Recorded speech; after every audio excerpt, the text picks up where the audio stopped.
పరిశుద్ధ గ్రంథంలో యెహోషువ ఒక ప్రాముఖ్యమైనటువంటి లక్షణాలను కలిగి ఉన్నాడని మనం ధ్యానం చేసుకుంటూ, ఆయన గురించి చెప్పుకుంటూ ఒక్క లక్షణం గురించి మాత్రమే మాట్లాడుకున్నాం. ఒక్క లక్షణం గురించి మాట్లాడుకున్న తర్వాత మనకి మధ్యలో గ్యాప్ వచ్చింది. ఆ గ్యాప్ వచ్చిన కారణంగా యెహోషువ గురించి మనం మాట్లాడుకోలేకపోయాం. యెహోషువ గొప్ప చేయబడడానికి గల కారణం ఏంటి? యెహోషువ ఎంతో గొప్ప చేయబడ్డాడు. ఇశ్రాయేలీలందరి ఎదుట కూడా దేవుడు యెహోషువని గొప్ప చేసినట్టుగా మనకి కనిపిస్తూ ఉంది. దేవుడు ఎప్పుడైతే గొప్ప చేశాడో ఇశ్రాయేలీలందరూ కూడా మోషేను గౌరవించినట్టే యెహోషువను కూడా గౌరవించారు. దేవుడు మనలో ఎవరినైనా గొప్ప చేసినప్పుడు మాత్రమే ప్రజలు మనల్ని గౌరవిస్తారు, గౌరవంతో పలకరిస్తారు. గౌరవించే విధానంలో ప్రజలు మన ఎడల అలాంటి ప్రవర్తనను కలిగి ఉంటారు. Praise the Lord.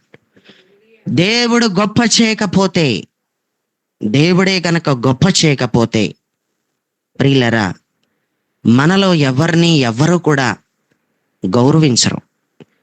ఈరోజు నా జీవితానికి గౌరవం లేదు. ఎక్కడికి వెళ్తున్నా నన్నెవ్వరూ గౌరవించట్లేదు. నాతో అమర్యాదగా ప్రవర్తిస్తున్నారు, మర్యాదగా ప్రవర్తించడం లేదు, నన్ను గౌరవపరచట్లేదు, నన్ను ఎందుకు గౌరవపరచట్లేదు అని ఎప్పుడైనా నువ్వు ఆలోచించినట్లయితే, ఎక్కడుంది ప్రాబ్లం, ఎక్కడుంది లోపం అని అడిగితే, దేవుడు నిన్ను గొప్ప చేయకపోవడంలోనే ఉంది ప్రాబ్లం అంతా. దేవుడు నిన్ను గొప్ప చేయకపోతే గనక ఎవరు నిన్ను గౌరవించరు. దేవుడు గొప్ప చేయడం అంటే ఏంటి? ఇంతకీ గొప్ప చేయబడడం అంటే ఏంటి అంటే, మొన్నే చెప్పాను, ఆ మధ్య పై స్థితికి వెళ్ళడం. పై స్థితికి దేవుడు తీసుకుని వెళ్ళడమే నిన్ను గొప్ప చేయడం. నీ ఉన్న స్థితిలో నుంచి నీ ఒక ఉన్నతమైన స్థితికి హెచ్చించబడటం దేవుని చేత గొప్ప చేయబడ్డం. నీ స్థితిగతులను మార్చి నీ ఉన్న స్థితిలో నుంచి దేవుడు నిన్ను ఒక ఉన్నతమైన స్థితిలోకి లేవనెత్తినప్పుడు నువ్వు దేవుని చేత గొప్ప చేయబడ్డావని నువ్వు బాగా గమనించాలి. ఈరోజు నీ ఉన్న స్థితిలో నుంచి దేవుడు నిన్ను ఉన్నత స్థితిలోకి ఎందుకు తీసుకుని వెళ్ళడం లేదు? దేనికి తీసుకుని వెళ్ళడం లేదు?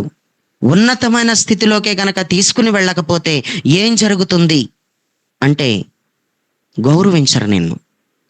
ప్రజలు నిన్ను గౌరవపరచాలంటే మోషేని గౌరవించినట్టు, ఇశ్రాయేలీలు యెహోషువని గౌరవించినట్టు ప్రజలు గౌరవించాలంటే మనలో ప్రతి ఒక్కరిని కూడా దేవుడు పై స్థితికి తీసుకుని వెళ్ళాలి.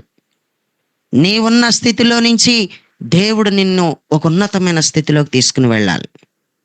అప్పు తీసుకునే స్థితిలో నుంచి నీ చేతులతో నువ్వు ఒక అప్పు ఇచ్చే స్థితికి దేవుడు నిన్ను తీసుకుని వెళ్ళినప్పుడు నిజంగా ప్రజలు నిన్ను గౌరవిస్తారు.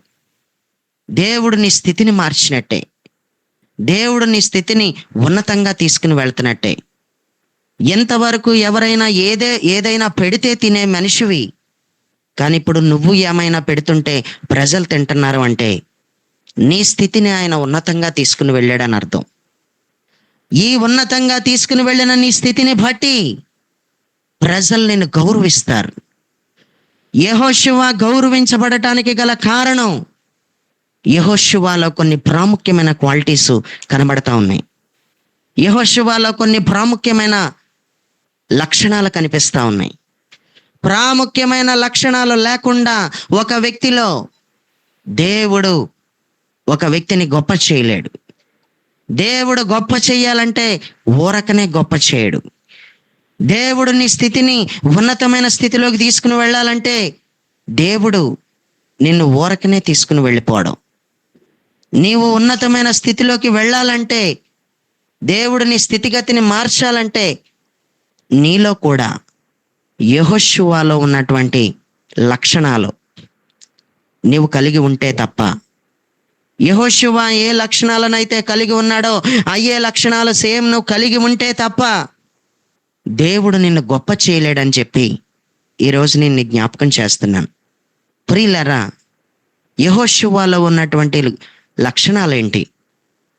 ఇంతకీ యెహోషువ అనే మాటకు అర్థం ఏంటి అంటే, మొన్న మధ్యకాలంలోనే చెప్పాను, యెహోవా రక్షకుడు అనే ఒక అర్థం ఉంది. యెహోషువ అనే మాటకు అర్థం. యెహోషువ యొక్క అసలు పేరు హోషేయ. ఈ మాట సంఖ్యాకాండ గ్రంథం 13వ అధ్యాయం 16వ వచనం. యెహోషువ యొక్క ముందు పేరు హోషేయ. మోషే హోషేయకి యెహోషువ అనే పేరు పెట్టాడు. హోషేయ అనే మాటకు అర్థం రక్షణ, లేక యెహోవా రక్షించును అనేటువంటి అర్థం ఉంది. ఇంతకీ యెహోషువని దేవుడు ఎందుకు గొప్ప చేశాడు?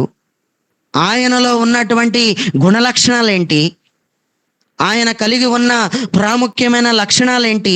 ఏ లక్షణాలు చూసి దేవుడు యెహోషువని గొప్ప చేశాడు అని అంటే, ప్రియులరా, నిర్గమకాండం 17వ అధ్యాయం 10వ వచనంలో ఒక పాయింట్ ఉంది. అది నేను ఇదివరకే చెప్పాను. యెహోషువ అంట మోషే తనతో చెప్పినట్లు అమాలేకీయులతో యుద్ధమాడెను అని రాస్తుంది. మోషే చెప్పినట్టు యెహోషువ చేసినట్టు మనకు కనిపిస్తుంది. అంటే మాట వినే ఒక గుణలక్షణం అతనిని ఎంత గొప్ప చేసేసింది అంటే, ఒక మాట వినేటువంటి ఒక గుణలక్షణం దేవుని చేత అతను గొప్ప చేయబడడానికి కారణమైంది. మనలో ప్రతి ఒక్కరం మాట వింటున్నామా? అసలు మాట వింటున్నామా? కనబడే మనిషి మాట నువ్వు వినలేనప్పుడు కనబడన దేవుని మాట నువ్వే వింటావు. కనబడుతూ చెబుతున్నటువంటి నీ అక్క మాట వినని వాడివి, నీ చెల్లి మాట వినని దానివి, నీ తమ్ముడి మాట వినని వాడివి, నీ అన్న మాట వినని దానివి, నువ్వు ఇంకా దేవుడి మాట నువ్వే వింటావు.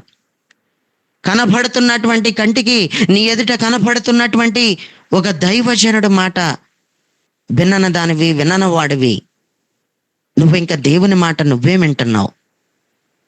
మాట వినే గుణలక్షణమే గనక నీకుంటే దేవుడు నిన్ను ఎంతగానో గొప్ప చేసేస్తాడు. నీ స్థితిగతుల్ని మార్చేస్తాడు. కిందకి ఉన్న నీ స్థితిని పైకి తీసుకుని వెళ్తాడు. ఎంతవరకు ఎవరో పెడుతుంటే తినే నీ స్థితిలో నుంచి ఒకరికి పెట్టే స్థితిలోకి దేవుడు తీసుకుని వెళ్తాడు. ఎవరో నీకు అప్పిస్తుంటే తెచ్చుకునే నీ స్థితిలోంచి కేవలం నీ చేతులతో నువ్వే అప్పిచ్చే స్థితిలోకి దేవుడు నిన్ను తీసుకెళ్తాడు. నీ స్థితి మారాలి. ఇంతవరకు ఎవరి నీడలోనో నివాసం చేసి ఇంకా ఇంతవరకు ఎవరి నీడలోనో బ్రతికిన దానివి, బ్రతికిన వాడివి. కానీ ఆయన నిన్ను గొప్ప చేసి నీకు ఒక సొంత నివాసాన్ని నీవు కలిగి ఉండే లెవెల్కి నిన్ను తీసుకుని వెళ్తాడు. నీ స్థితిని దేవుడు మార్చేస్తాడు. దేవుడు నీ స్థితిని మార్చాలంటే, దేవుడు నిన్ను గొప్ప చేయాలంటే, ప్రజలు నిన్ను గౌరవించాలంటే ఆయన నిన్ను గొప్ప చేయాల్సిందే. ఆయన నిన్ను గొప్ప చేయాలంటే ప్రాముఖ్యంగా యెహోషువలో ఉన్నటువంటి అనేకమైన ప్రాముఖ్యమైన లక్షణాలలో ఒక లక్షణం మాట వినే గుణలక్షణం. ఈ మాట వినకపోవడాన్ని బట్టి భక్తులు అక్కడక్కడ కొందరు ఫెయిల్ అయిపోయినట్టు మనకి కనబడుతుంది. వాళ్ళ స్థితి కిందకు వచ్చేసినట్టు మనకు కనబడుతుంది. వాళ్ళ ఆత్మీయంగా ఎదగలేనట్టు మనకి కనిపిస్తూ ఉంది.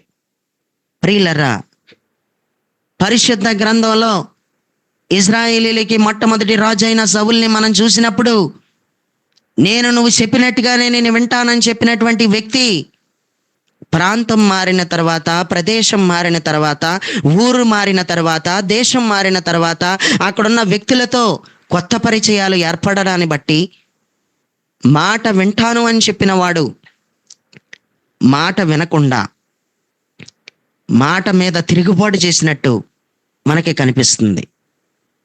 అతను మాట మీద ఎప్పుడైతే తిరుగుబాటు చేశాడో, ఆయన ఎప్పుడైతే మాట వినని విధానంలో బ్రతికేశాడో, ఉన్నతమైన స్థితిలోకి వెళ్ళిన ఆయన స్థితి కిందకి దిగిపోయినట్టు మనకి కనిపిస్తుంది.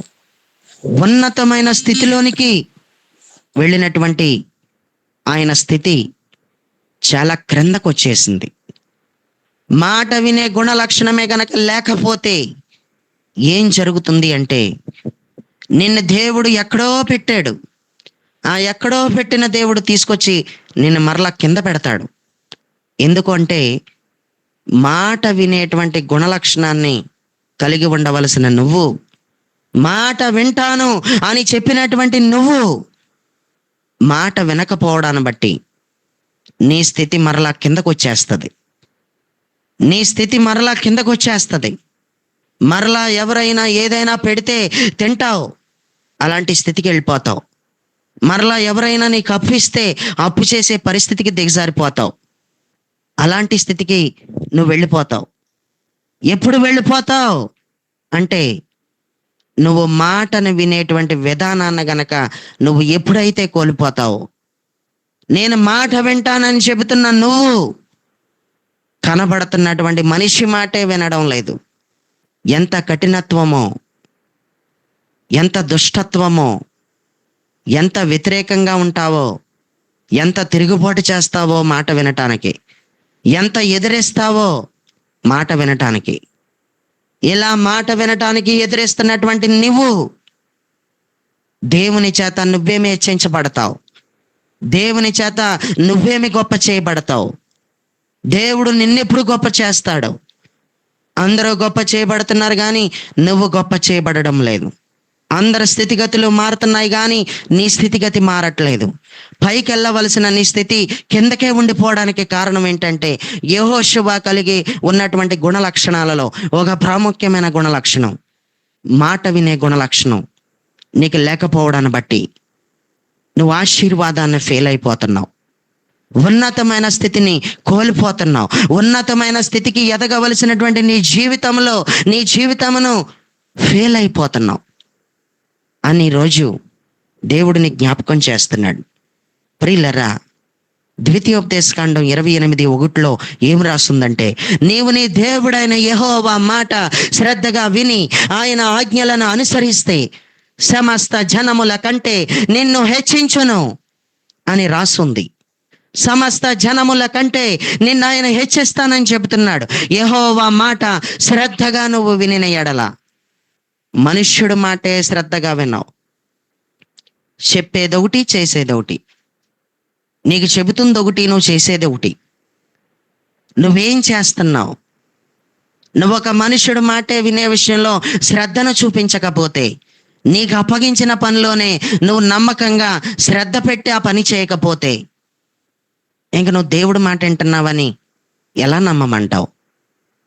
నువ్వు దేవుని మాట వినడం లేదని గట్టిగా నిర్ధారణ చేసి చెప్పొచ్చు. ఎలాగో చెప్పినా నీ స్థితి మారట్లేదు కాబట్టి, నువ్వు ఉన్నతంగా హెచ్చించబడటం లేదు కాబట్టి, నువ్వు పై స్థితికి ఎదగడం లేదు కాబట్టి, నీలో యెహోషువలో ఉన్నటువంటి గుణ లక్షణాలలో మాట వినే గుణ లక్షణం నీకు లేదు కాబట్టి, ఆయన నిన్ను గొప్ప చేయకపోవడానికి కారణం నువ్వు మాట వినకపోవడమే కారణం.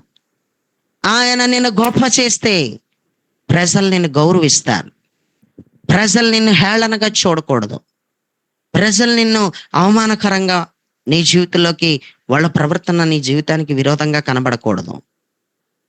వాళ్ళు నిన్ను గౌరవించాలంటే, వాళ్ళు నిన్ను గౌరవపరచాలంటే ఖచ్చితంగా నువ్వు ఏం చేయాలంటే దేవుని చేత గొప్ప చేయబడాలి.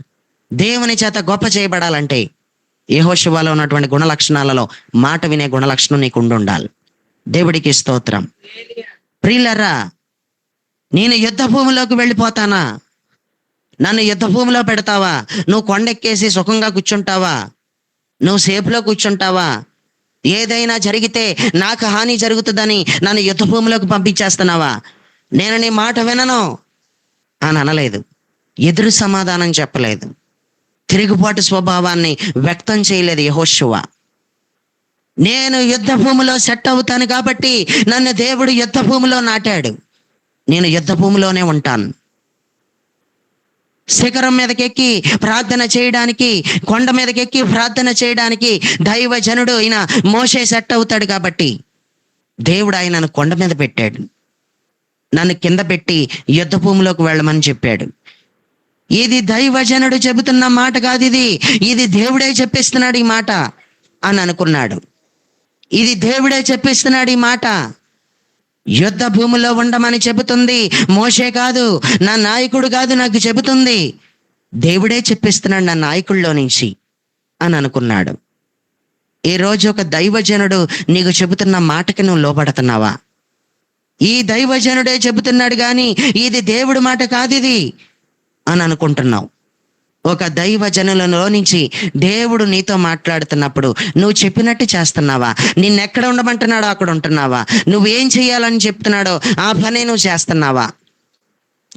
నువ్వు చెప్పినట్టుగానే వింటున్నావా?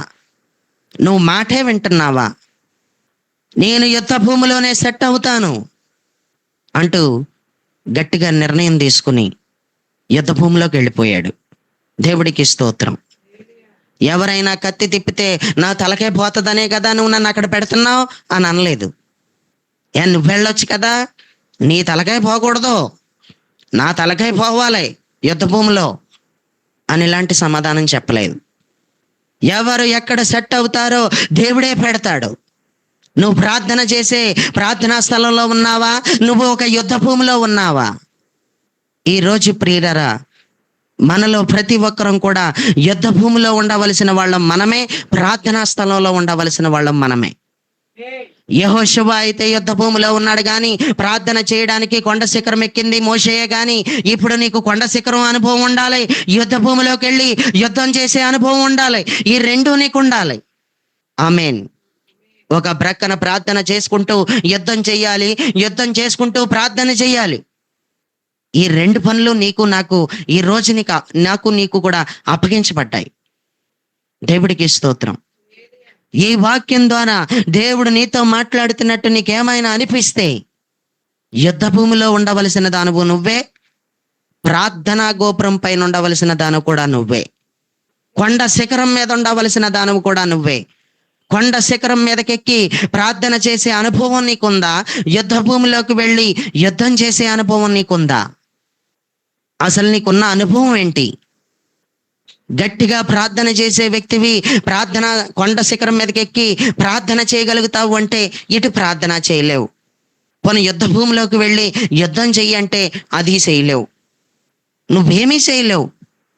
Praise the lord. ఏ పని చెబితే ఆ పనే నేను చేయలేను అనే వ్యక్తులు ఎక్కువైపోతున్నారు. దేవుడికి స్తోత్రం. ఒక అబ్బాయితో చెప్పాను, నేను ఉపవాస ప్రార్థన చేయని చెప్పాను. నేను ఉపవాసంతో ప్రార్థన చేయలేను అన్నాడు. కనీసం 4 ఇడ్లీ అన్నా తిని చెయ్యన్నాను. 4 ఇడ్లీ తిని చేస్తాను కానీ 2-3 గంటలు అయితే చేయలేను, ఒక 5 నిమిషాలు అయితే చేస్తాను అన్నాడు. అంటే మరి మధ్యాహ్నం భోజనమో అని అడిగాడు. దేవుడికి స్తోత్రం.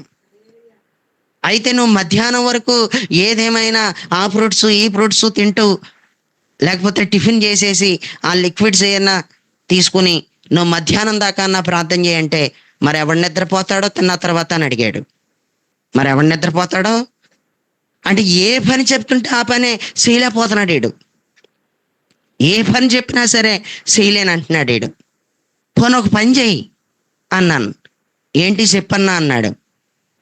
ఉదయం లేచి టిఫిన్ తినే, తాగవలసినవి తాగే, చక్కగా స్నానం చేసేసి మంచం ఎక్కేసి పడుకుని లేచే కన్నా ప్రార్థన చెయ్యి అని అన్నాను. పడుకుని లేచే కన్నా అన్నా ప్రార్థన చెయ్యి, కనీసం 1 గంట ప్రార్థన చెయ్యి, మోకాళ్ళ మీద ఉండి ప్రార్థన చెయ్యి అన్నాను. మోకాళ్ళ బాధలు వస్తే ఎవడు చూపిస్తాడో అని అడిగాడు. మోకాళ్ళ బాధలు వస్తే ఎవడు చూపిస్తాడో అని అడిగాడు. పోనీ మోకాళ్ళ మీద లేకపోతే చక్కగా నువ్వు కింద కూర్చొని చక్కగా ప్రార్థన చెయ్యి అంటే కింద కూర్చుంటే కాళ్ళు తిమ్మిరలెక్కిపోవో అని అన్నాడు. కింద కూర్చొని ప్రార్థన చేయి అంటే కాళ్ళు తిమ్మిరలెక్కిపోతున్నాయి అంటున్నాడు. పడుకుని లేచి ప్రార్థన చేయంటే అదెలా కుదురుతుంది అంటున్నాడు. ఉపవాసంతో ప్రార్థన చేయంటే అదెలా కుదురుతుంది అంటున్నాడు. ఇంకే పని చెప్పినా సరే నేను చేయలేను అంటున్నాడు. ప్రియులరా, మరి ఏం చేస్తావని అడిగాను. కుర్చీలో కూర్చున్నా చేయగలవా ప్రార్థన అని అడిగాను. అయ్య బాబా కుర్చీలో కూర్చుంటే నడువు లాగేస్తున్నాగా అన్నాడు. దేవుడి స్తోత్రం. కుర్చీలో కూర్చుంటే కూడా నడువు లాగేస్తుందంటే ఇడికి. ఒక అరగంట ప్రార్థన చేస్తాక కూడా ఈ మక్కులన్నీ కూడా నొప్పి చేసేస్తున్నాయి అంటే ఆడికి. దేవుడికి స్తోత్రం. ప్రియులరా, కూర్చుని చేయలేకపోతే పోనీ అటు ఇటు తిరుగుతూ చేయొచ్చు కదా అని అడిగాను. పోనీ అలా అంటుంటే ఏమన్నాడంటే, మనిషిని బరువు ఎక్కువ, మడాలు నొప్పి చేసేస్తున్నాయి అన్నాడు. దేవుడికి స్తోత్రం. ఏమి నొప్పి చేసేస్తున్నాయి అంట? మడాలు నొప్పి చేసేస్తున్నాయి. మనిషిని చూస్తే బరువు అయిపోయాను, మడాలు నొప్పి చేసేస్తున్నాయి. కుర్చీలో కూర్చొని ప్రార్థన చేస్తేనేమో మక్కలు నొప్పి చేసేస్తున్నాయి. ప్రియులరా, పోనీ సోఫాలో కూర్చొని ప్రార్థన చేస్తామంటే నడుము నొప్పి చేస్తుంది అంటాడు. ఏ నొప్పి చేస్తుంది? నడుము పోటు వచ్చేస్తుంది అంటాడు వీడు.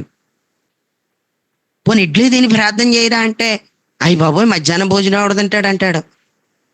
పోనీ ఏదేమైనా నీ ఇష్టం వచ్చినట్టు చెయ్యి, కానీ ఒక గంట ప్రార్థన చేయంటే నా ఇంట్లో పని ఎవడు చక్క పెడతాడు అంటాడు. దేవుడికి స్తోత్రం. బయటికి వెళ్ళి బయట పనులు ఎవడు చక్క పెడతాడో ప్రార్థనలో కూర్చుంటే అని అంటున్నాడు. ఏ పని చెబితే ఆ పనే చేయలేవు. యుద్ధ భూమిలో ఉండమంటే యుద్ధ భూమిలోనూ ఉండవు. ప్రార్థన చేసే ప్రార్థనా గోపురం మీద ఉండమంటే ప్రార్థనా గోపురం మీద ఉండవు. నువ్వు శిఖరం ఎక్కువ అంటే, నువ్వు కొండ ఎక్కువ అంటే నువ్వు కొండెక్కి ప్రార్థన చెయ్యు.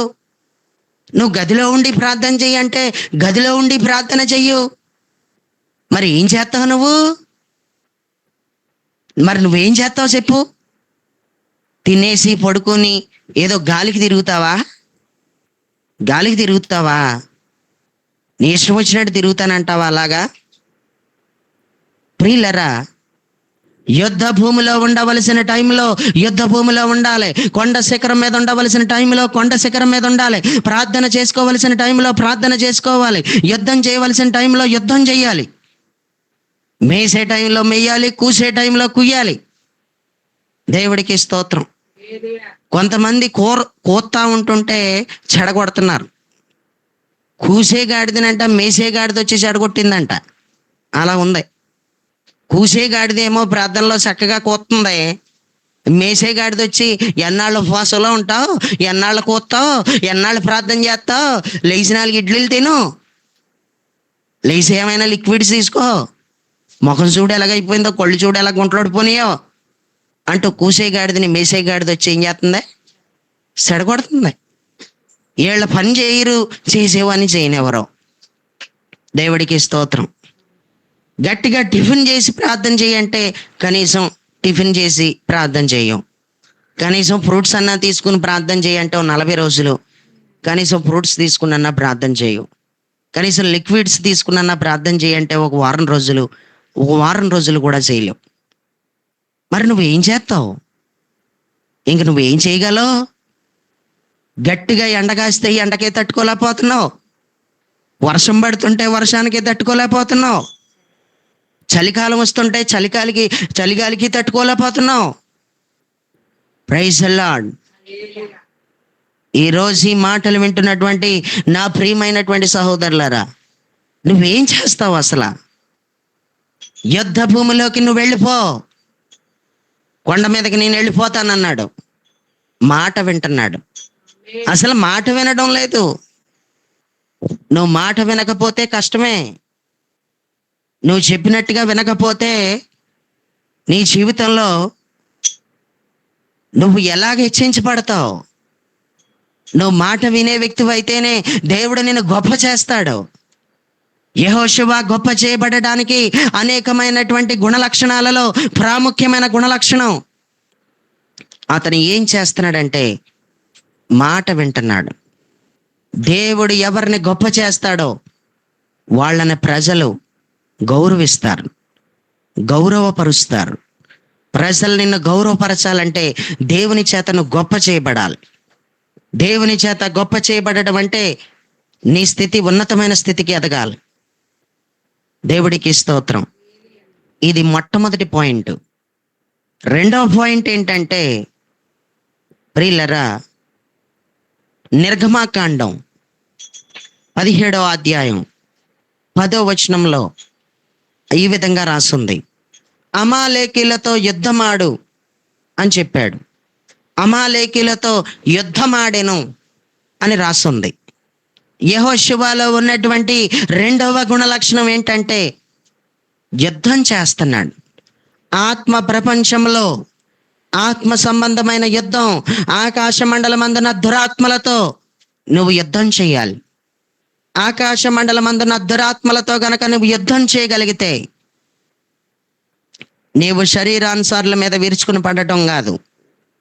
నువ్వు ఒక ఆత్మ స్వభావంతో ఆత్మీయంగా ఉంటూ ఆత్మ ప్రపంచంలో జరుగుతున్నటువంటి ఘోరాలేంటో, ఆత్మ ప్రపంచంలో తిరుగుతున్న ఆకాశ మండలమందున దురాత్మలేంటో నువ్వు గమనించి, నువ్వు దురాత్మలతో ఎప్పుడైతే యుద్ధం చేసే పరిధికి, లెవెల్కి ఎప్పుడైతే నీ భక్తి జీవితం ఎదుగుతుందో, ప్రియులరా, నీ జీవితంలో నువ్వు దేవుని చేత గొప్ప చేయబడతావు.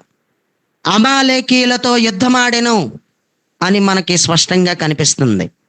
అమాలేకీలతో యుద్ధం ఎప్పుడైతే చేశాడో అతను గొప్ప చేయబడినట్టు మనకు కనబడుతుంది. అమాలేకీలు అనగా శరీర కార్యములకు సూచన. శరీర కార్యములతో నువ్వు యుద్ధం చేయాలి. గలతీయులకు రాసిన పత్రికలో 15 రకాలైన శరీర కార్యాల గురించి రాశాడు. అంటే గలతీయులకు రాసిన పత్రికలో 15 మంది అమాలేకీల సైన్యం కనపడుతుంది. 15 మంది అమాలేకీల సైన్యం కనపడుతుంది. ఆ అమాలేకీల సైన్యంతో నువ్వు యుద్ధం ఎప్పుడైతే చేస్తావో ప్రియులరా, దేవుడు నిన్ను గొప్ప చేస్తాడు. యెహోషువలో ఉన్నటువంటి రెండవ గుణ లక్షణం ఏంటంటే శరీర కార్యములపైన జయ జీవితాన్ని కలిగి ఉన్నాడు. శరీర కార్యములతో యుద్ధం చేస్తున్నాడు. ఈ మాట గలతీయులకు రాసిన పత్రిక 5వ అధ్యాయం 19 నుంచి 21 వచనాలు చదువుకుంటే అక్కడ శరీర కార్యములు స్పష్టంగా మనకి కనిపిస్తా ఉన్నాయి. ఇలాంటి శరీర కార్యాలతో అతను యుద్ధం చేశాడు. శరీర కార్యాలపైన జయం పొందాడు. అమాలేకీలతో యుద్ధమాడాడు.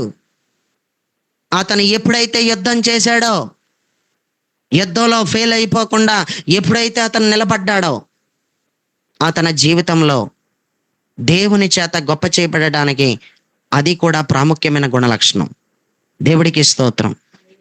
నీవు శరీర కార్యములతో యుద్ధం చేయగలిగే గుణలక్షణం నీ దగ్గర ఉందా?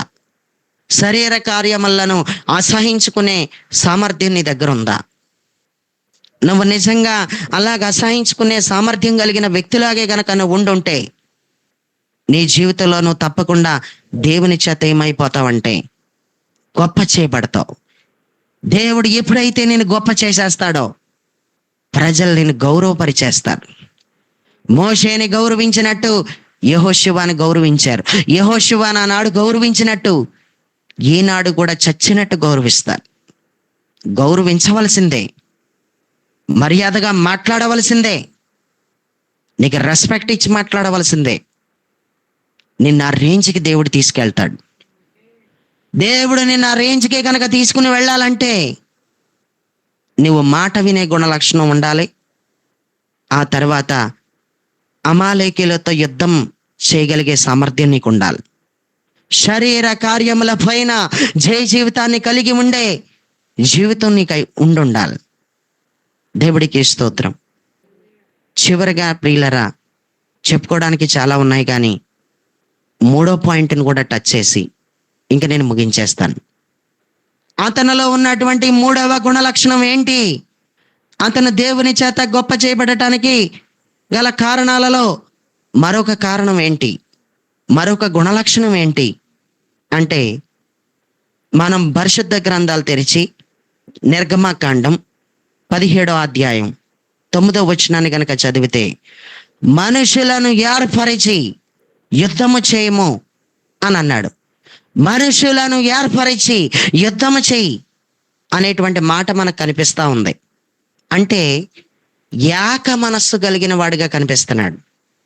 యెహోషువలో ఉన్నటువంటి మరొక ప్రాముఖ్యమైన గుణలక్షణం, 3వ గుణలక్షణం ఏంటంటే ఏక మనస్సు ఉంది అతనికి. ఏక మనస్సు అంటే కొన్ని అర్థాలు చెబుతాను, జాగ్రత్తగా వినాలి. ఏక మనస్సు అంటే ఏమిటో బయట ఎక్కడ మీకు దొరకవు. జాగ్రత్తగా వింటే గనక మీకు అర్థమవుతుంది. ఏక మనసు అంటే, ఏక మనసు లోపలికెళ్ళి చూస్తే దాన్ని గుచ్చిన పూర్తి వివరణ. ఏక మనసు అంటే అంగీకారమునకు సూచన. నువ్వు అంగీకరిస్తున్నావంటే నీది ఏక మనసే. నువ్వు యుద్ధం చేయి అని అన్నాడు. మనుషులను ఏర్పరచుకుని యుద్ధం చేయంటే ఓకే చెప్పాడు, అంగీకరించాడు. అంటే దానిని ఏమంటారంటే ఏక మనసు అని అంటారు. దానిని ఏమంటారు చెప్పండి?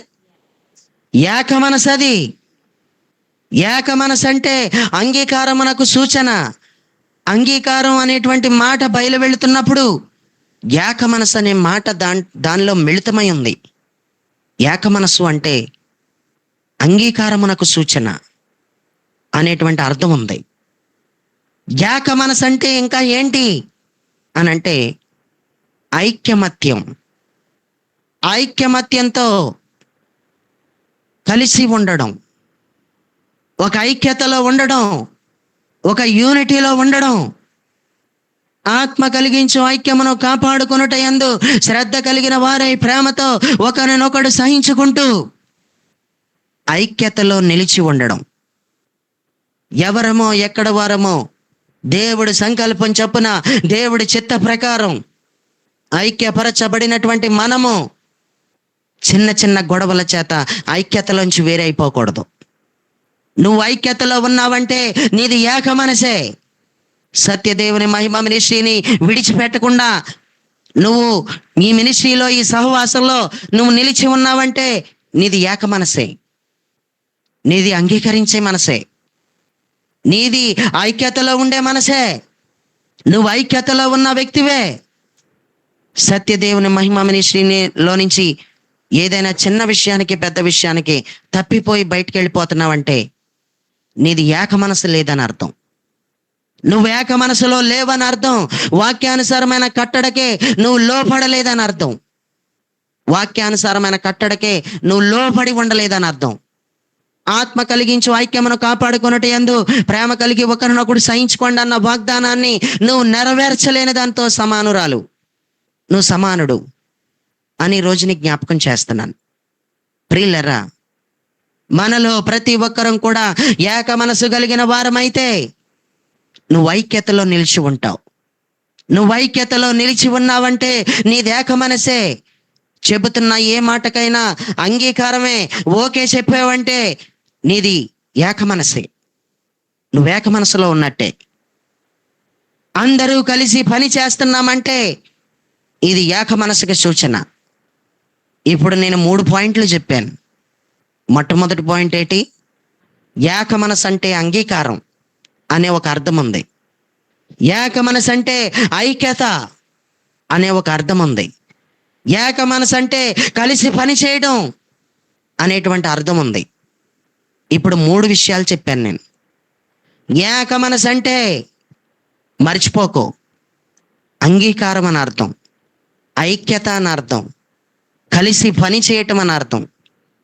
అందరం పని చేయాలి. ఈ మినిస్ట్రీలో ప్రతి ఒక్కరం పని చేయాలి. నేనే పని చేయడం కాదు, అందరూ పని చేయాలి. పాటలు పాడేవారు లేవాలి, ఆరాధన చేసేవారు లేవాలి. ఈ మినిస్ట్రీలో ఒక ప్రాముఖ్యమైన పాత్రగా నిలబడాలి. ఎవరైనా ఆన్లైన్లోకి రాకపోతే ఎందుకు రావట్లేదు, మీరు అలా ఉండకండి, మీరు రావాలని నేను అడగడమే కాదు, నువ్వు అడగాలి. కలిసి పని చేసేదానివైతే, కలిసి పని చేసేవాడివైతే నీది ఏక మనసే. ఇప్పటికీ కూడా చాలామంది పెందలకడ ప్రార్థన అనేది వాట్సాప్ స్టేటస్ పెట్టలేకపోతున్నారు. ఎందుకు పెట్టలేకపోతున్నారంటే మనుషులకి భయపడి. ఎవరికి భయపడి? పెందలకడ ప్రార్థన అనే నలుగురికి నువ్వు చెప్పలేకపోతే ఎవరికైనా చెప్పినా వినరంటావా? కనీసం వాట్సాప్ స్టేటస్లో పాడితే అన్న నీకు అకౌంట్లో డబ్బులు ఎగిరిపోతాయా? ఏమ్మా, నీ అకౌంట్లో డబ్బులు ఎగిరిపోతాయా? ఏమన్నా కట్ అయిపోతున్నాయా రోజుకి? వాట్సాప్ స్టేటస్ కూడా పెందలకడ ప్రార్థన అనే పోస్ట్ పెట్టలేకపోతున్నావంటే, విజ్ఞాపన ప్రార్థన అనే పోస్ట్ పెట్టలేకపోతున్నావంటే, కోవైట్ ప్రార్థనా ప్రోగ్రాం అనే పోస్ట్ పెట్టలేకపోతున్నావంటే, నలుగురికి నువ్వు లింకు షేర్ చేయలేకపోతున్నావంటే, ఒక 10 మందికి లింక్ పంపించలేకపోతున్నావంటే నువ్వు కలిసి పని చేస్తున్నావా? నువ్వు నిజంగా కలిసే పని చేస్తున్నావా? నీది నిజంగానే ఏక మనసా? నువ్వు ఏక మనసు కలిగి ఉండనంత వరకు దేవుడు నిన్ను గొప్ప చేయలేడు, దేవుడు నిన్ను హెచ్చించలేడు. యెహోషువలో ఉన్నటువంటి గుణ లక్షణాలలో మరొక గుణ లక్షణం ఏక మనస్సు కలిగిన గుణ లక్షణం. ఏక మనస్సు కలిగి ఉంటున్నాడు ఆయన. ఈ రోజు నుంచి అయినా ఎంతవరకు దూరంగా ఉంటే, ఈ మినిస్ట్రీకి నాకు దూరంగా ఉంటే నువ్వు దేవుడికి దూరంగా ఉన్నట్టే. నువ్వు దగ్గరగా అయిపో. ఈ రోజు నుంచే ఏక మనసు కలిగిన వ్యక్తిలాగా మారిపో. అంగీకారమే నాకు ఓకే అని చెప్పు. చెప్పిన మాటకి లోబడు, మాట ఆలకించు, యుద్ధం చెయ్యి. అంతేకాకుండా ఐక్యతలో ఉండు, కలిసి పని చేయి. ఎందుకు గొప్ప చేయడో చూస్తాను. నువ్వు నిజంగా ఐక్యతలో ఉండు.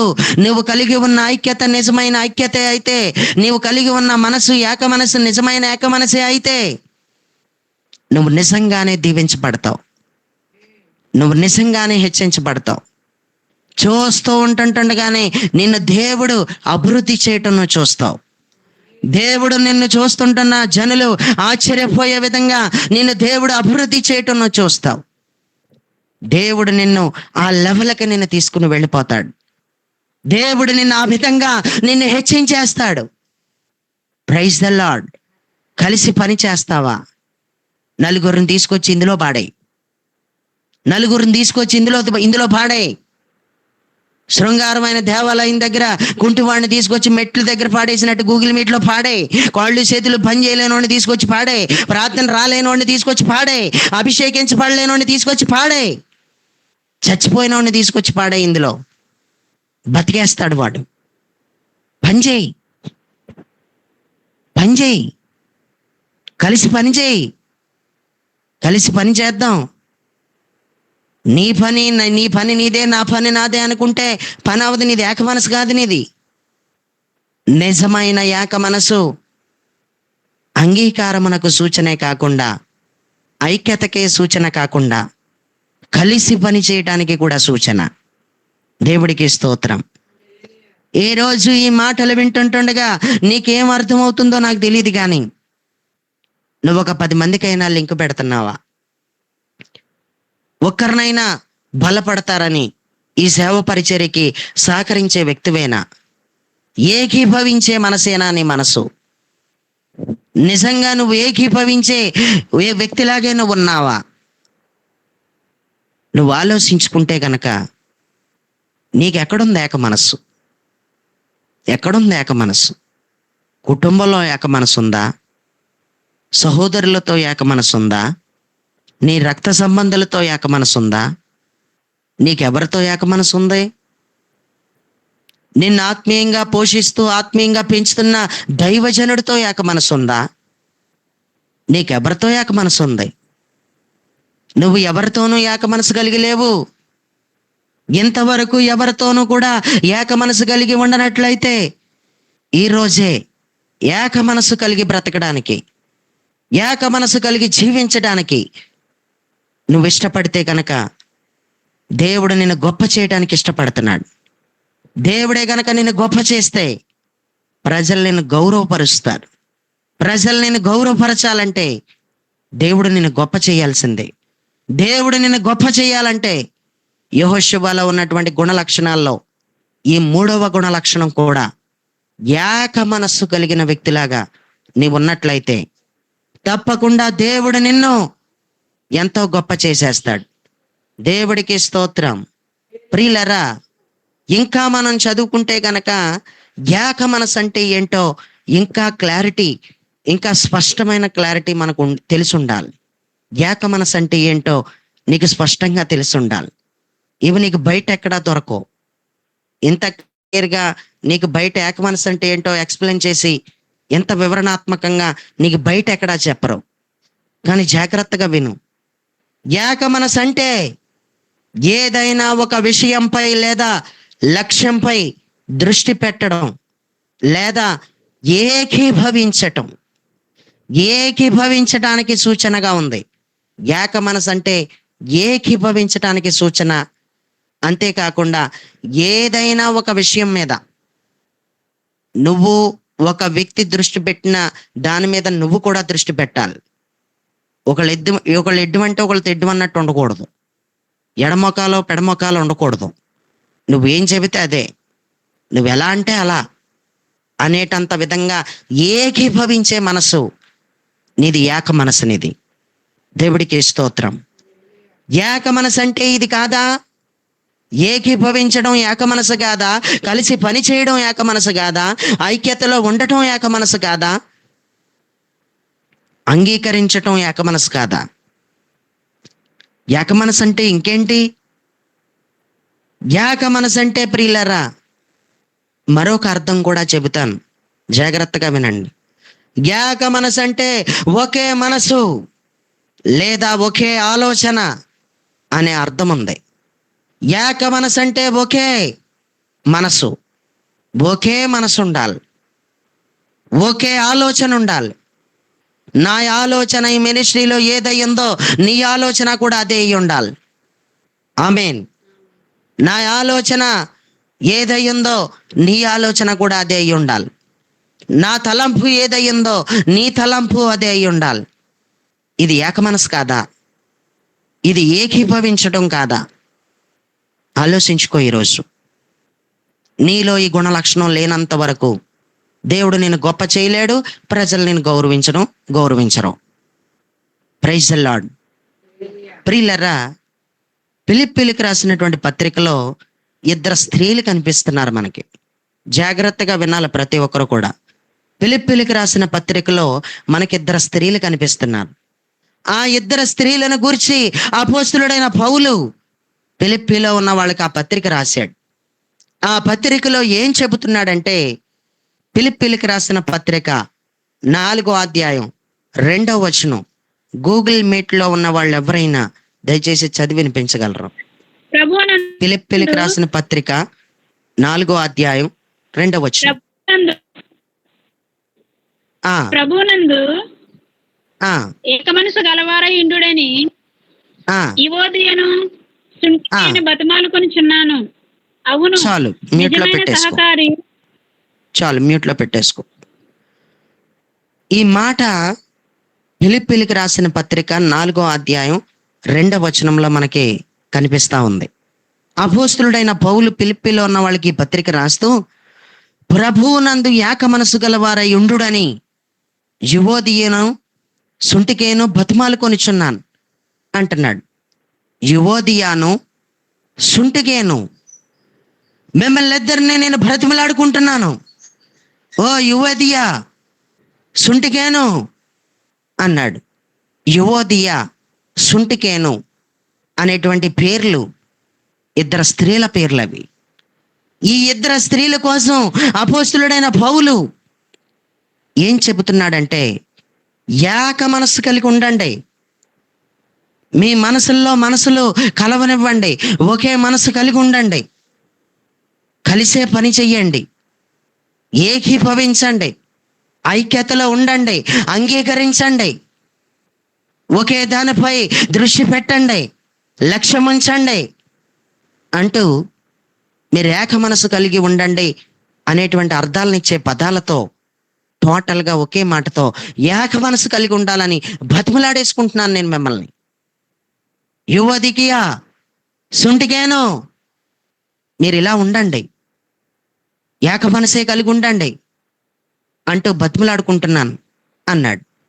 అపోస్తలుడైనటువంటి పౌలు గారికి, అపోస్తలుడైన పౌలు గారి యొక్క సేవా పరిచర్యలో పౌలు గారికి సహకరించినటువంటి స్త్రీలు వీళ్ళు.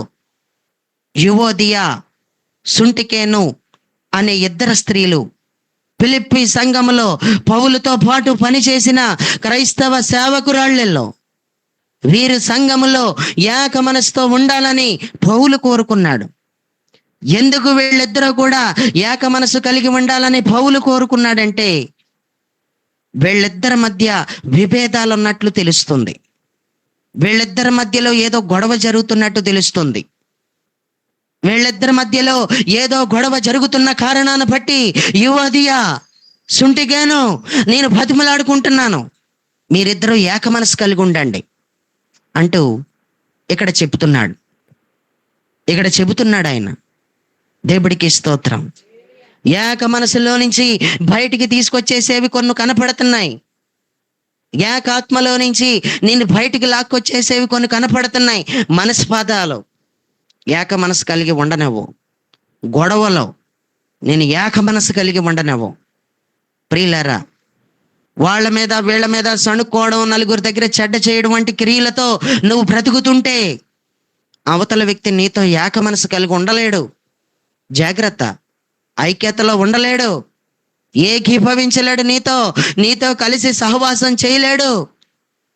ఎందుకంటే మీ ఇద్దరి మధ్య విభేదాలు కనబడుతున్నాయి. యువదియాలోను సుంటికేన్లోను ఎలాంటి విభేదాలు కనపడుతున్నాయో, పౌలు వాళ్ళని ఏక మనసు కలిగి ఉండమని ఎలాగైతే బతిమలాడుకుంటున్నాడో, యువోదియాతోనూ సుంటికేనుతో మాట్లాడుతూ ఎలాగైతే ఈ పత్రికలో రాసి బ్రతిమలాడుకుంటున్నాడో, ఈరోజు దేవుడు నిన్ను బ్రతిమలాడుతున్నాడు, ఏక మనసు కలిగి ఉండు అని. ఈరోజు దేవుడు నిన్ను కూడా అడుగుతున్నాడు, నిన్ను బ్రతిమలాడుతున్నాడు, నువ్వు ఏక మనసు కలిగి ఉండు అని. ప్రియులారా, బైబిల్ చెప్తుంది, రోమా పత్రిక, అపోస్తలుడైన పౌలు రోమాలో ఉన్న వాళ్ళకి ఒక పత్రిక రాస్తూ ఆ పత్రికలో 15వ అధ్యాయం 6వ వచనంలో ఇలా చెప్పాడు. ఏం చెప్పాడంటే, క్రీస్తు యేసు చిత్త ప్రకారం ఒకనితోనొకడు మనస్సు కలిసిన వారై ఉండునట్లు అన్నాడు.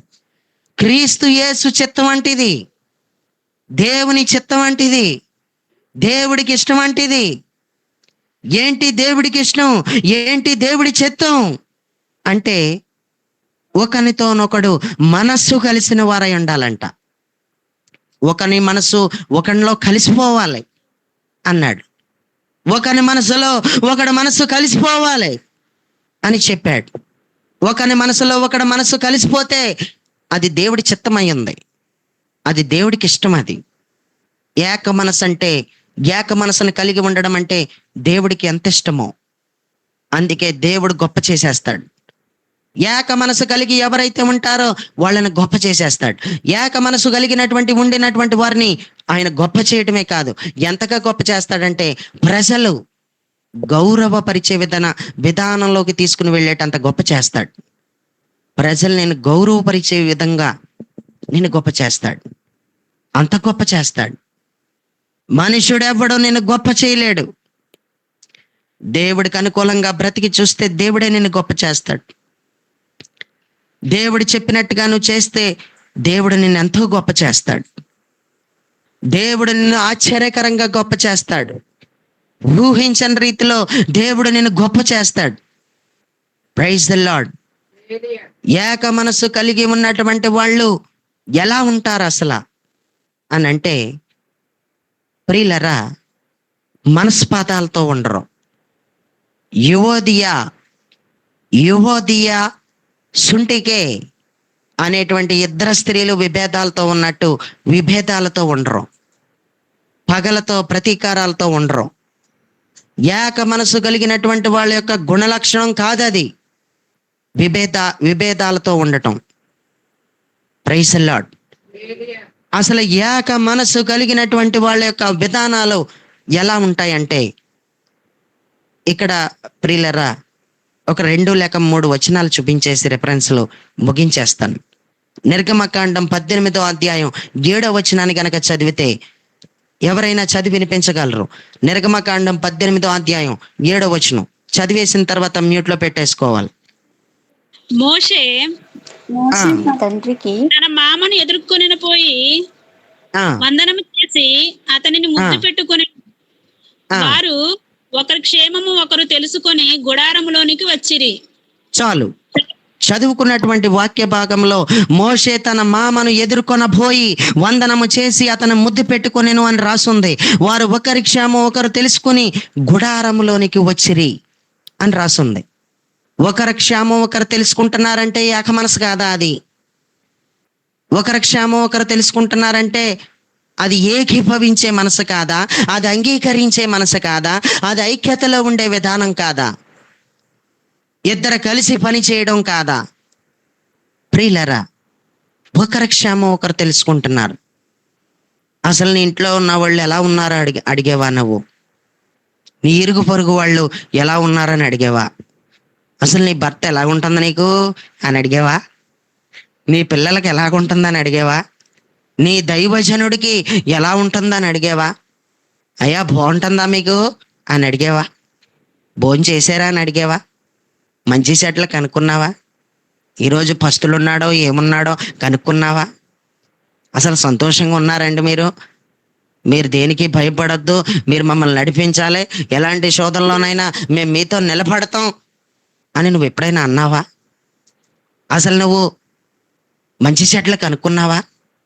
అసలు నువ్వు క్షేమాన్ని కనుక్కున్నావా? క్షేమ సమాచారాలు తెలుసుకున్నావా? ఒకరి క్షేమం ఒకరు తెలుసుకుంటున్నారంటే, ఒకరి క్షేమం ఒకరు తెలుసుకుంటున్నారు. మామయ్య నీకు ఎలాగుందని అడుగుతున్నాడు.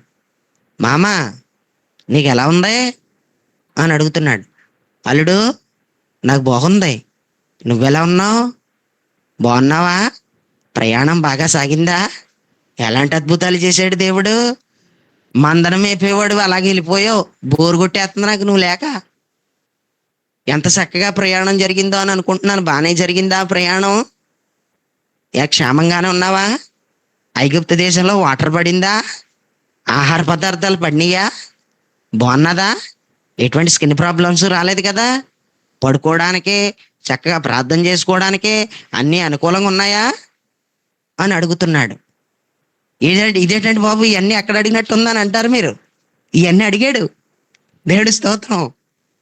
ఇవన్నీ అడిగాడండి. ఈరోజు ఈ మాటలు వింటున్నటువంటి ప్రియులరా, ఏక మనసు కనపడతలేదా ఇక్కడ? ఒకరి క్షేమం ఒకరు తెలుసుకుంటాలో ఏక మనసు కనపడట్లేదా ఇక్కడ? ఎంత అద్భుతమైన మనసు కనపడుతుందండి! ఎంత మంచి ఏక మనసు కనపడుతుంది ఇక్కడ. దేవుడికి స్తోత్రం. ఈరోజు ప్రియులరా, ఎలా ఉన్నావు అని అంటే చాలు, నువ్వు పెట్టక్కర్లొద్దు నువ్వేమీ. ఆ మాటకే సంతోషంగా ఫీల్ అయిపోతారు. అసలు తిన్నారా అని అడిగితే చాలు. నేను పెట్టమని కాదు, తిన్నారా అని అడిగితే చాలు. హెల్త్ ఎలా ఉందని అడిగితే చాలు. ఆరోగ్యం ఎలాగుంది అని అడిగితే చాలు. దేవుడికి స్తోత్రం. ఈ గూగుల్ మీట్లో ఉన్నటువంటి వాళ్ళందరూ ప్రియులరా ఎంతో చక్కగా పలకరిస్తారు. అక్కలు తమ్ముడు బాగుందా అని పలకరిస్తారు, చక్క ఉన్నావా తమ్ముడు అని పలకరిస్తారు. ఎంత మంచి అక్కలను దేవుడిచ్చాడో. అక్కలు ఎక్కువైపోయారు. దేవుడి స్తోత్రం. గల్ఫ్ దేశాల్లో ఉన్న అక్కలు ఎక్కువైపోయారు, ఇండియాలో ఉన్న అక్కలు కూడా ఎక్కువైపోయారు. అన్నలు ఎక్కువైపోయారు. అన్నలు తక్కువే బాగున్నారని అడగడం, అక్కలే ఎక్కువ. దేవుడికి స్తోత్రం. ఒకరి క్షేమం ఒకరు తెలుసుకుంటలేదు. అక్కలకే ఉంటుంది ఏక మనసు కలిగి ఉండాలని, అన్నలకు ఉండట్లేదు, తమ్ముళ్ళకు ఉండట్లేదు. దేవుడి స్తోత్రం. ఇలా అంటే సోమేష్ బ్రదర్ ఫీల్ అవుతాడు. సోమేష్ బ్రదర్ ఎలాగున్నాడని అడుగుతాడులే. దేవుడి స్తోత్రం. చక్కగా అడుగుతాడు. హల్లెలూయా. బాగున్నారా అని అడుగుతాడు, ఎలాగున్నారని అడుగుతాడు. ఎప్పటికప్పుడు గూగుల్ మీట్లో వాయిస్ వినబడుతున్నా సరే, బాగున్నాను కాబట్టేగా మాట్లాడుతున్నాను అని అనుకోకుండా బాగున్నారా అని అడుగుతాడు. ఎప్పటికప్పుడు గూగుల్ మీట్లో వాయిస్ వినబడుతున్నా సరే, అక్కలందరూ కూడా బాగున్నారా అని అడుగుతారు. ఎంత మంచి మాట అండి! ఎంత మంచి ఏక మనసు అది! ఏక మనసు అండి అది, ఏకాత్మది. దేవుడికి స్తోత్రం. ఈ మాటలు వింటున్నటువంటి ప్రియులరా, పరిశుద్ధ గ్రంథం చెబుతుంది, నీది ఏక మనసు అయితే గనక ఒకరి క్షేమం ఒకరు తెలుసుకునే స్థితిలో నువ్వు ఉంటావు. దేవుడికి స్తోత్రం. అంతేకాకుండా ఏక మనసు కలిగినటువంటి వాళ్ళలో ఉండేటువంటి మరొక ప్రాముఖ్యమైన లక్షణాలు ఇవే. ఏంటంటే ఒకరి క్షేమం ఒకరు తెలుసుకుంటారు. అందులో మరలా రెండోది ఏం చెప్తున్నానంటే, యోహాను సువార్త 13:34 చదవండి ఎవరైనా. యోహాను సువార్త 13:34 చదవండి ఎవరైనా. మీరు ఒకరినొకరు ప్రేమింపవలెనని మీకు క్రొత్త ఆజ్ఞ ఇచ్చుచున్నాను. మీరు ఒకని ఎడల ఒకడు ప్రేమ గలవారైన ఎడల దీన్ని బట్టి మీరు నా శిష్యులని అందరినూ తెలుసుకుంటారు అన్నాడు.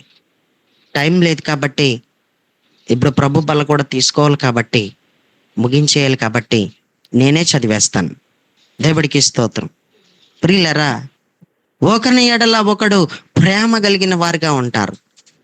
ఏక మనసులో గనక ఎవరైతే ఉంటారో, ఏక మనసు కలిగినటువంటి వ్యక్తిగాను ఉన్నట్టయితే, ఏకీభవించే స్థితిలోను ఉన్నట్టయితే ప్రేమించుకునే స్థితిలో ఉంటారు. ఒకరినొకరు ప్రేమించేసుకుంటారంట. దేవుడికి స్తోత్రం. ప్రేమ ఎప్పుడైతే ఉంటుందో, మీ ఇందును బట్టి మీరు నా శిష్యులు అని అందరూ కూడా తెలుసుకుంటారని చెప్పాడు ఆయన. దేవుడికి స్తోత్రం. ప్రేమ ఉన్న చోట మరి ప్రియులరా, ఆకుకూరల భోజనం తింటే సరిపోతుంది. ఆకుకూరల భోజనం తింటే సరిపోతుంది, మాంసాలతో భోజనం వద్దు. ఆమేన్. మాంసంతో భోజనం పెట్టిన ఇంట్లో ప్రేమ లేకపోతే ఎన్ని వేటలేసేసినా అనవసరమే, ఎన్ని మేకలేసేసినా అనవసరమే. మేక మాంసమును లేకపోతే మేకనే వేట అనే పదం వాడాడు బైబిల్లో. వేట, దేవుడికి స్తోత్రం. వేట మాంసం అనేటువంటి మాటలు కూడా మనం అక్కడక్కడ చదువుతాం. దేవుడికి స్తోత్రం. పరిశుద్ధ గ్రంథంలో సామెతల గ్రంథం చదివితే కనుక 15:17 నేనే చదువుతాను. ఇంకా టైం అయింది కాబట్టి నేనే చదివేస్తాను. భగవాని ఎంట క్రొవ్విన ఎద్దు మాంసం తినట కంటే ప్రేమ గల చోట ఆకుకూరల భోజనం తినటం మేలు అన్నాడు. ఈ మాట సామెతలో 15:17 ఉంది. భగవాని ఏంటంట, క్రొవ్విన ఎద్దు మాంసం తినట కంటేనంట ప్రేమ గల చోట ఆకుకూరల భోజనం తినుట మేలు అన్నాడు. ప్రేమ చూపిస్తే చాలు కడుపు నిండిపోద్ది. ప్రేమ చూపిస్తే చాలు గంజేసి పెట్టినా పర్వాలేదు. ప్రేమ చూపిస్తే చాలు పచ్చడేసి పెట్టినా పర్వాలేదు. ప్రేమ చూపిస్తే ఎంత మంచిదో. ఏక మనసు కలిగినటువంటి వాళ్ళలో ఉండవలసినటువంటి విధానాలు ఇవే. ప్రేమించే వ్యక్తిగా మారిపోతారు. క్షేమస్థితిని కనుక్కుంటారు. క్షేమంగా ఉన్నారా అని అడుగుతారు. ప్రియులరా, పరిశుద్ధ గ్రంథంలో మనం ఎంతగా ఒకరిని ఎడల ఒకరం ప్రేమ కలిగి ఉండాలని చెప్తున్నాడంటే, సమూయేలు మొదటి గ్రంథం 18వ అధ్యాయం 1వ వచనాన్ని కనుక చదివితే, సమూయేలు మొదటి గ్రంథం 18వ అధ్యాయం 1వ వచనాన్ని కనుక చదివితే, దావీదు సౌలుతో మాటలాడుట చాలించినప్పుడు యోనాతాను హృదయము దావీదు హృదయములో కలిసిపోయాను. యోనాతాను దావీదును తనకు ప్రాణ స్నేహితునిగా భావించుకొని అతన్ని ప్రేమించాను అన్నాడు. హృదయంలో హృదయం కలిసిపోయింది, మనసులో మనసు కలిసిపోయింది. ప్రాణ స్నేహితునిగా భావించుకొని అతన్ని ప్రేమించేశాడంట. యోనాతాను దావీదుని ప్రేమించేశాడు. ఒకరి ఎడల ఒకరు ఎంత ప్రేమ కలిగిన వారిగా ఉన్నారో. ఏక మనసు కలిగినటువంటి విధానం కాదా ఇదంతా? ఏక మనసు కలిగినటువంటి వారిలో ప్రేమ బయటికి రాదనుకుంటున్నావా? అది ప్రేమ. అది దేవుడికి స్తోత్రం. అదేంటది? ప్రేమ. చివరగా ఇంకొక మాట చదివేసుకుని ముగించేసుకుందాం. ఎఫెసీ పత్రిక 5వ అధ్యాయం 21వ వచనాన్ని చదివితే, క్రీస్తునందలి భయముతో ఒకనినొకడు లోబడి ఉండుడి. లోబడి ఉండటం ఏక మనసు కాదనుకుంటున్నావా? ఒకనినొకడు లోబడి ఉండటం, నేను చెప్పినట్టుగా నువ్వు లోబడంటే లోబడాలి. నువ్వు చెప్పినట్టుగా అవతల వ్యక్తి లోబడమంటే లోబడితే కనుక అది ఏక మనసే. ఏక మనసు కలిగినటువంటి వాళ్ళలో మాత్రమే ఈ క్వాలిటీస్ బయటకు వస్తాయి. క్షేమస్థితిని కనుక్కుంటారు, ప్రేమను కలిగి ఉంటారు. అంతేకాకుండా ప్రియులరా, ఒకరినొకడు లోబడి ఉంటాడు. ఆమేన్. ఈరోజు ఈ మాటలు వింటున్నటువంటి మనం, నీకేం అర్థమైందో నాకు తెలియదు. వర్తమానం అయిపోయింది. యెహోషువ గురించి చెప్పుకోవడానికి ఇంకా అనేకమైన గుణలక్షణాలు ఉన్నాయి. ఆ గుణలక్షణాలు ఏంటో ఇంకా మనం ధ్యానం చేద్దాం. అయితే ఈరోజు యెహోషువలో ఉన్న గుణలక్షణాలు నీలోనే కనుక ఉంటే, దేవుడు నిన్ను ప్రజలు గౌరవపరిచే విధంగా నిన్ను గొప్ప చేస్తాడు. ఆయన నిన్ను గొప్ప చేసే విధానం ఎంత గట్టిగా ఉంటుందంటే, ఆయన నిన్ను గొప్ప చేసే విధానం ఎంత బలంగా ఉంటుందంటే, ప్రియులరా, ప్రజల్లో వచ్చి నిన్ను గౌరవపరుస్తారు, మర్యాద ఇచ్చి రెస్పెక్ట్ ఇచ్చి మాట్లాడతారు. ఆ లెవెల్కి దేవుడు నేను తీసుకెళ్తాడు. ఆ లెవెల్కి నువ్వు వెళ్ళాలంటే, దేవుని చేత నువ్వు గొప్ప చేయబడాలంటే, నీ స్థితి ఉన్నతమైన స్థితికి ఎదగాలంటే తప్పనిసరిగా యెహోషువలో ఉన్నటువంటి గుణ లక్షణాలలో 3 చెప్పాను. మాట వింటాడో, అమాలేకీలైనటువంటి శరీర క్రియలతో యుద్ధం చేస్తాడో, మూడవదిగా ఏక మనసు కలిగి ఉంటాడు. ఏక మనసు అంటే ఏంటో సుమారుగా 6 అర్థాలు వచ్చే విధంగా చెప్పాను. దేవుడికి స్తోత్రం. చక్కగా నీకు వాక్యం అర్థమైందని నేను ఆశిస్తున్నాను. ఈరోజు నన్ను నువ్వు గొప్ప చేయి ప్రభువా. నన్ను నువ్వు గొప్ప చేయాలంటే వాక్య ధ్యానంలోకి వెళ్ళినప్పుడు వాక్యంలోంచి రోజు నువ్వు నాతో ఏం మాట్లాడావో నాకు అర్థమైంది. నేను నిజంగా కనపడుతున్న మనిషి మాటే వినడం లేదు. కనబడన నీ మాట నేనే వింటాను. కనబడుతున్న దైవజనుడి మాటే వినడం లేదు. ఇంకా నీ మాటే వింటాను. నాకు మాట వినే గుణ లక్షణం నాలో పెట్టు అని అడుగు. మాట విను. మాట వింటే చాలు, గొప్ప చేస్తాడు. శరీర కార్యములైన అమాలేకీలతో యుద్ధం చేయి. గలతీలకు రాసిన పత్రికలో చెప్పినట్టు శరీర కార్యములు స్పష్టమై ఉన్నాయి అని చెప్పాడు. ఆ శరీర కార్యాలేటో వాటితో యుద్ధం చేయి, చంపు. దేవుడు నేను గొప్ప చేస్తాడు. మూడవదిగా నువ్వు ఏక మనసు కలిగి ఉండు. ఒకే మనసు కలిగి ఉండు. ఏకీభవించు, అంగీకరించు, ఐక్యతలో ఉండు, కలిసి పని చేయి. ఏదైనా ఒక దానిపైనే అందరూ దృష్టి పెట్టినట్టు నువ్వు దృష్టి పెట్టు. నీ దృష్టి అంతా కూడా ఒకే దాని మీద ఉండనే. నీది ఏక మనసు. నీది ఏక మనసే. దేవుడికి స్తోత్రం. ఏక మనసును పోగొట్టుకోకు. యువదీయ జీవితంలోనూ సుంటికైన జీవితంలో పౌలు బతిమలాడుకున్నట్టుగా బతిమలాడకుండానే లోబడిపో. బతిమలాడకుండానే ఏక మనసును కలిగి ఉండు. దాన్ని పోగొట్టుకోకు. ఏక మనసు కలిగి ఉండడంలో ఉన్న గుణ లక్షణాలు మరలా కనిపిస్తున్నాయి. ఏక మనసులో ఉన్న గుణ లక్షణాలు కనపడుతున్నాయి. మరలా మంచి చెట్లు కనుక్కుంటావు, క్షేమస్థితిని కనుక్కుంటావు, క్షేమ సమాచారాలు కనుక్కుంటావు. ఒకరి క్షేమం ఒకరు తెలుసుకోగలుగుతారు, ప్రేమించుకోగలుగుతారు, లోబడి ఉండగలుగుతారు. ఏక మనసులో మళ్ళా ఉండవలసినటువంటి గుణాలేంటో కూడా చెప్పాను. యెహోషువలో ఉన్న గుణ లక్షణాలు చెప్పాను. ఏక మనసులో ఉన్న గుణాలు చెప్పాను. యెహోషువలో ఉన్న 3 గుణ లక్షణాలు చెప్పాను. ఏక మనసులో ఉన్న 3 గుణాలు చెప్పాను. ఆమేన్. యెహోషువలో ఈ 3 చెప్పాను. ఏక మనసులో ఈ 3 చెప్పాను. గుర్తుందని అనుకుంటున్నాను. గుర్తు లేకపోతే మరలా 2-3 సార్లు ఈ వర్తమానం విను. యూట్యూబ్లో దీన్ని అప్లోడ్ చేస్తాను. ఈ వర్తమానం రికార్డ్ అయింది. దేవుడికి స్తోత్రం. దేవుడు ఈ మాటలు దీవించి ఆశీర్వదించి ఫలభరితంగా మార్చునుగాక. ఆమెన్.